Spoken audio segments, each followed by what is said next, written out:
Hello everyone, and welcome to my Royal Family Politics channel. I hope everyone is having a wonderful day. Before we begin, please hit the subscribe button and give this video a thumbs up. King Charles' biggest challenge as a historian increases the possibility of an unexpected resignation. XCLUSIV. With 40-year-old Prince William poised to take the throne, concerns have been raised as to whether the oldest monarch to do so would abdicate. The largest threat to King Charles' rule is his advanced age, according to a historian, as the idea of an aging monarch's serious frailty enhances the possibility of the current king's unexpected abdication.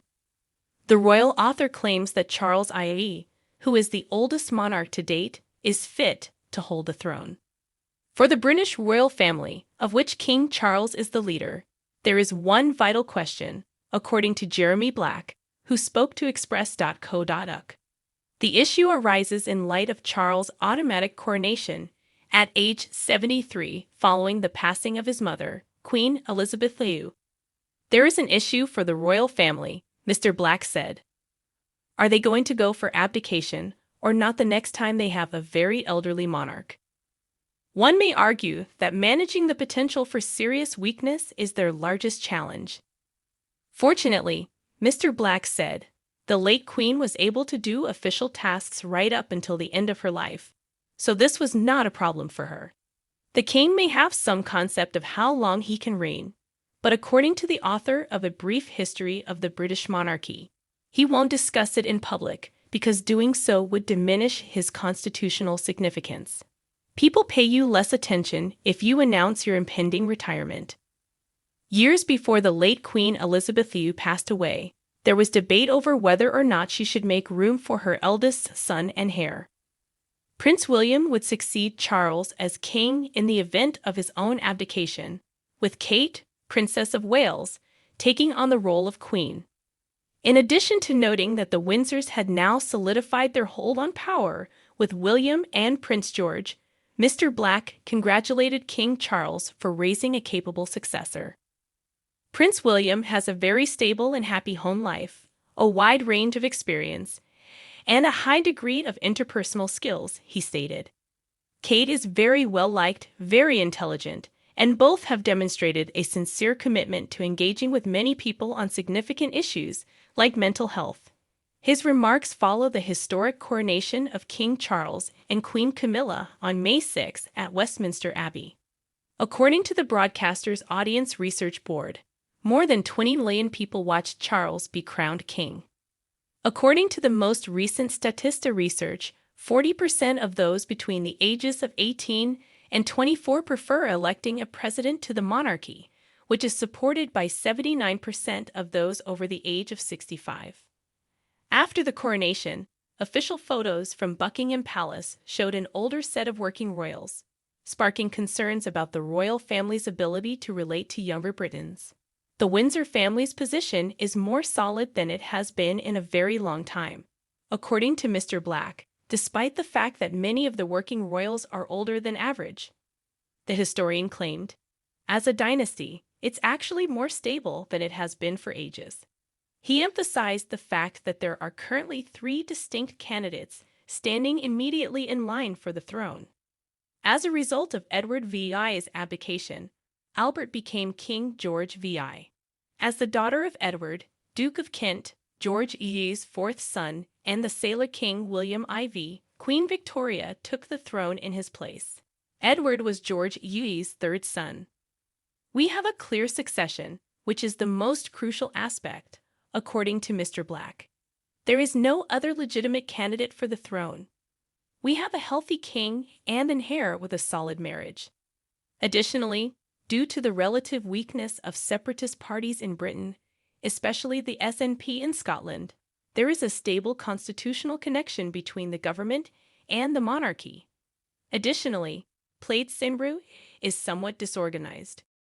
Since 2021, Scottish police have been looking into the SNP's finances, and both the party's former treasurer, Colin Beattie, and its former chief executive, Peter Morrell, have been detained. They were each freed of any charges. Adam Price, the head of Plaid Cymru, resigned last week after a report on harassment, misogyny, and bullying within the party. In contrast to U.S. Vice President Joe Biden and former President Donald Trump, Mr. Black told Express.co.uk that Charles is suited for the position of monarch and offers tremendous stability. Both Mr. Biden, 80, and Mr. Trump, 76, are anticipated to run for the White House in the upcoming presidential election. The oldest person to hold the office of president at the time of his inauguration, Mr. Biden was 78 when he took the oath of office. According to Mr. Black, who likened the British monarch to Mr. Biden and Mr. Trump, Charles is actually fit. He can coherently complete phrases. He is able to provide answers. He is proposing a highly qualified successor, as opposed to Biden's choice, Vice President Kamala Harris, who is at best uninspired and ineffective. We've also avoided scandals like the one that surrounded the previous King of Spain, in contrast to other rulers. 2020 saw the departure of the former King Juan Carlos from Spain for Abu Dhabi amid scandals that rocked the Spanish royal family. King Philip, his successor, has similarly adopted a stern stance against Catalan secession. We have a king who is interacting with marginalized communities, the historian continued. These are all significant pluses. Regarding the future of the British monarchy, Mr. Black stated, the coronation may have seemed a little ludicrous to some, but they, the royal family, come across in a positive manner.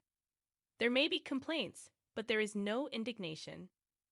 They are more concerned with the government, energy, migration, and expense of life. King Charles is planning a poignant visit to Kenya in an effort to improve ties with the Commonwealth.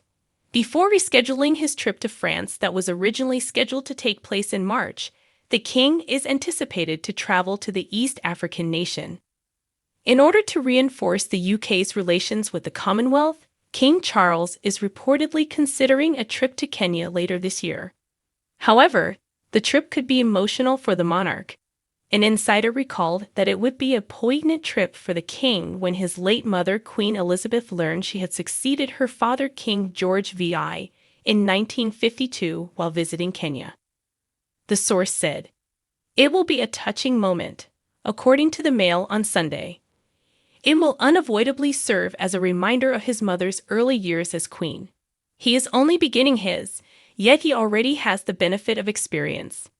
It will also serve as a significant milestone for his presidency and highlight how highly he regards the Commonwealth. His Majesty desires to unite people. He is keen to preserve and protect the shared ideals, even if he is aware that the relationship between the royal family and the kingdoms and other Commonwealth nations will change.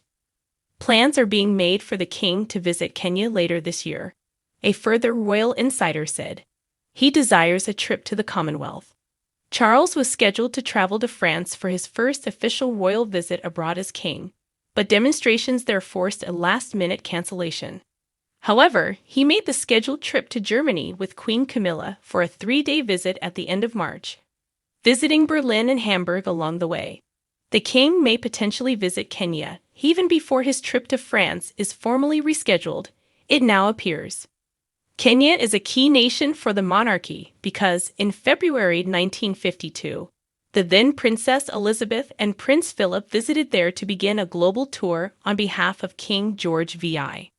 Elizabeth was at the Treetops Hotel in Aberdare National Park when she learned her father had passed away and that she had become queen in the early hours of February 6. With his sister, Princess Anne, Charles initially went on safari in Kenya in 1971. Subsequent excursions were made in 1977, 1978, and 1987. There is also a clearing near the Treetops Hotel called the Prince Charles Campsite, which is rumored to be the location where he first started growing a beard while on safari. Kenya does not recognize the king as its head of state, despite being a Commonwealth member. One of Charles' top concerns as monarch, according to a source, will be maintaining the bonds between the family of countries that mattered so much to his mother.